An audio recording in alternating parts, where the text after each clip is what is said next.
Mina olen Enn Õunpuu, Elcogeni asutaja ja tegevjuht.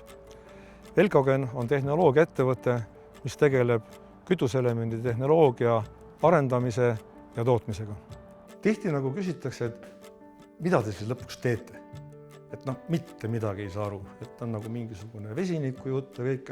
Tegelikult ma võtaks nagu asja kokku väga lihtsalt. Energeetikas on kõige olulisem energia muundamine.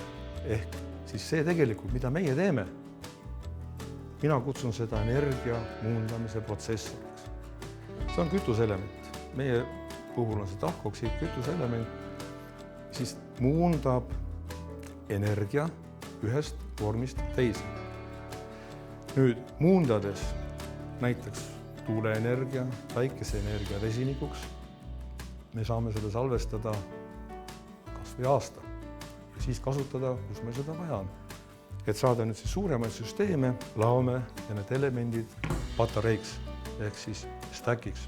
Me peame ennast eelkõige tehnoloogia ettevõtteks, kes on välja töötanud tehnoloogia, mis võimaldab meie klientidel siis nii-öelda ehitada lahendusi, mis võimaldavad efektiivse elektrienergia või vesiniku tootmise. Meie põhimõte on kogu aeg olnud see, et meie peame valdama kogu IP-d ehk kogu see nii-öelda know-how summana peab olema ainult meie oma. Ja meie ülesanne on siis integreerida maailmas olev kõige parem teadmine ja selle peale siis ehitada oma toode, eks ole.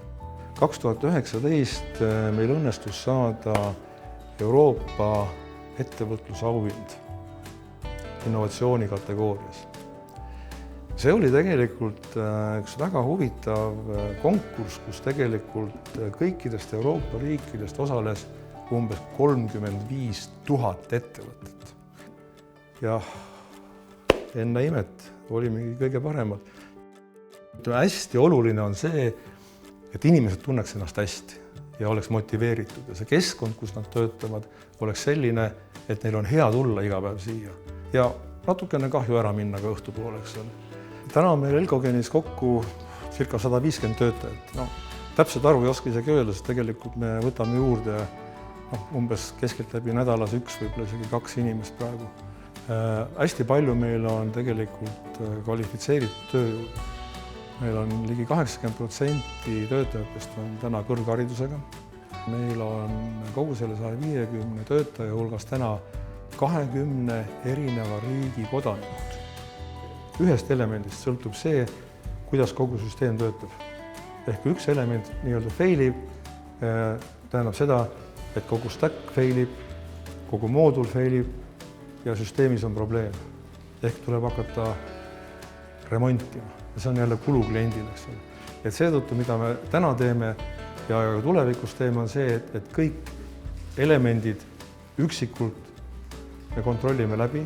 Kui kõik punktid on läbitud, siis me teame, et element on 100% töökorras, tema kvaliteet on see, mida klient meie käest vajab.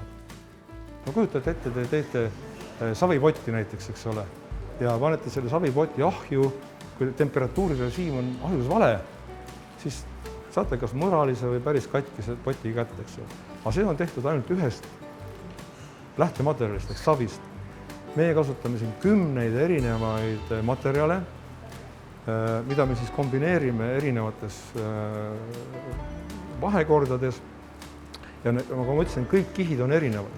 Ja nüüd kunst on tegelikult selles, kuidas me saame need kihid küpsetada koos ilma, et tekiks mõrasid, ilma, et kõik see asi kõveraks läheks ja säiliks kogu see funktsionaalsus. See on see kokakunst tegelikult, mida me oleme siin umbes 10 aasta jooksul õppinud ja nüüd täna oleme jõudnud nii kaugele, need protsessid on niivõrd täpselt juba häälestatud, et me oleme võimelised ka uues tehases viima nad suhteliselt automaatseks. 2014 me siis kolisime siia majja, kus me täna siiamaani olnud, nüüd natukene üle 10 aasta. Ja täna on juba see ka ammu väikeseks jäänud tegelikult, et me oleme siin juba tegelikult 4 aastat töötanud siis tootmise laiendamise plaanidega.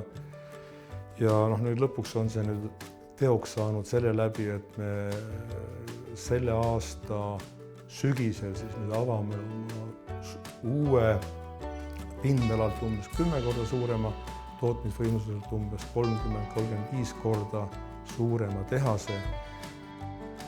Alati on nagu kõige keerulisem see, et kui mingid intensiivsed perioodid ja vähem intensiivsed perioodid, et kuidas siis tegelikult hoida seda tasakaalu.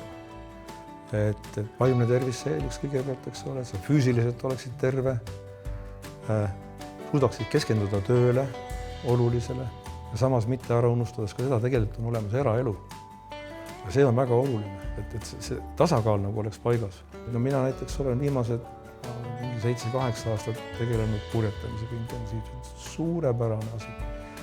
Lähed mere peale ja oled loodusega, vaikuses, võitled elementidega, tuulega, lainetega.